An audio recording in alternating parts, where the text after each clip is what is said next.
All right, Jordan, keeping with the spring theme. Um, Last time not last time we heard from Dabo, but when we heard from Dabo prior to the spring break that the Clemson football team just got done with, now we're back into full swing of spring practice. He had some tough words for the defensive back group. Not really the top 2 to 3 guys. Not really Ashton Hampton or Avion Terrell, but really those younger guys behind them that they are looking to be in the rotation this year and contribute on the field. He had some pretty steep criticisms for them and basically said, plain and simple, they're not good enough right now. And thank God we don't play a game in spring because they're not ready, is essentially Dabo Swinney's sentiment on the defensive backs prior to the spring break. Now we're back in the full swing of spring practice. We've had our second scrimmage of spring practice already. So, Jordan, what are we hearing about the defensive backs so far in spring practice? Yeah, it's definitely a mixed bag. That's for sure. I do think they are doing their best, and you always have to take into account this is a really, really strong Clemson wide receiver room, Yes. as good as it's been in quite some time. So you always have to grade on a curve in some ways, but this is a team that expects to compete for national championships, and Mm-hmm. you're not. This is Clemson's receivers aren't the only good group of receivers you're going to see, Right. especially if you get into a playoff setting. Yeah. So it's going to be important for these guys. The corners definitely have the farthest to go. I think safety, has come along nicely. Dabo's been really complimentary of guys like Ronan Hannafin. Kylan Griffin, who unfortunately is now out for the spring, actually had a really strong. He said he had a very good spring. I think you're continuing to see those battles shake out, because this is the group that I think needs to take the biggest jump.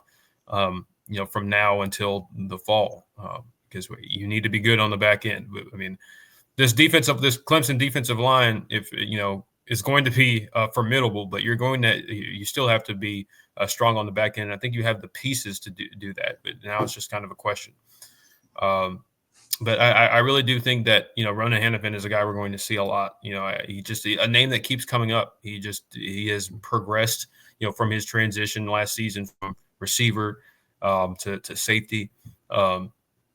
And I think you're going to see him a lot. I still have a lot of high belief in Ricardo Jones. I think those two are probably the guys I'm looking to the most to see from the most, and kind of see how you develop the depth behind those guys, because it's not a lot of proven talent. That's for sure. When you get deeper into that group, and it's like I said, it's going to be imperative that they take that jump. We don't have the depth to be able to just roll this guy in, and okay, he's not good, just roll another guy in, and he'll be fine, and we'll figure it out. Like, these guys collectively as a group are going to have to take that next step. And I think Mike Reed and Mickey Kahn are continuing to drive that point home, and especially Dabo and Tom Allen. I think this has been they've been really about their business, and it's about competition. And going up against this wide receiver room, I think it's going to be the perfect way to get these guys ready. But this DB group, look, much like you, I don't think there's any reason to sound the alarm bells or start to panic. Again, this is spring. This is stuff that you expect to hear in spring practice, especially when you consider that you just hired a brand new defensive coordinator. He's bringing in an entire new scheme. Yes, are all the position coaches the same? Yes. But it's a completely new scheme. He's asking them to do probably different things that Wes Goodwin did not ask them to do. He's asking them to play a little bit differently. They're learning new calls. They're learning a new playbook. So part of that is factoring into this, I think. You mentioned the wide receiver core that Clemson currently has. They also have one of the most veteran QBs in the country returning. That is one of the top Heisman front runners in the country heading into 2025. So that's working against them as well, right? And also, I always, when you hear Dabo Swinney call out a position group like that, he's doing it for a reason, and he's challenging them. And to me, that's encouraging because he knows that they can do better, that they can be better, that they are far more talented and far better football players than they were displaying so far. And he did give them some credit post the second spring practice, talked about a couple interceptions that they came up with, that they had a little bit of a better day today.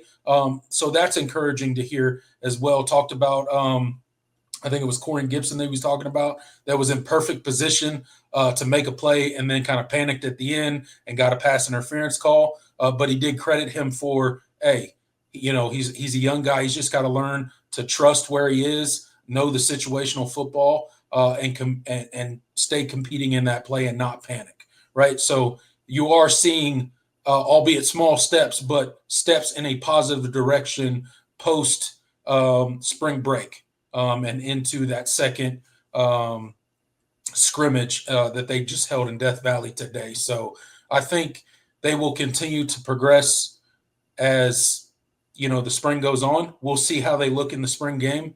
But again, I'm not super worried about it.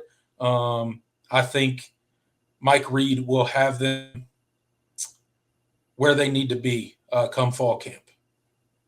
Yeah, I'm with you. And it's just if there's any guy on staff that you kind of just give the benefit of the doubt. Yeah, it's Mike Reed always. Mike Reed. Yeah. So, yeah. And you just got to trust the process. And this team is not a finished product by any means, but they have the pieces to do it. I was as high as anybody on Corey and Gibson coming out of high school, and you just got to think this is really his first true spring in a lot of ways, because he tore his ACL in his final high school season and didn't play much last year. So this is his first full spring getting real reps and getting that kind of hands-on experience with it, and he's kind of cutting his teeth, like I said, against a really strong wide receiver. There ain't no plays off out there for him to get. So, which is good. They're getting challenged by a really deep and skilled wide receiver room, and that's exactly what those young DBs need to grow and progress and get to where they need to be come fall camp and ultimately the start of the 2025 season, where we will need these guys to step up and perform. So a long road to get there, and luckily we have plenty of time to bring these guys along and get them playing a little bit better. Certainly a question mark for the defense, but a question mark that I think will be answered in a positive way because of Mike Reed and the talent that he consistently brings into that room. He'll get them shaped up.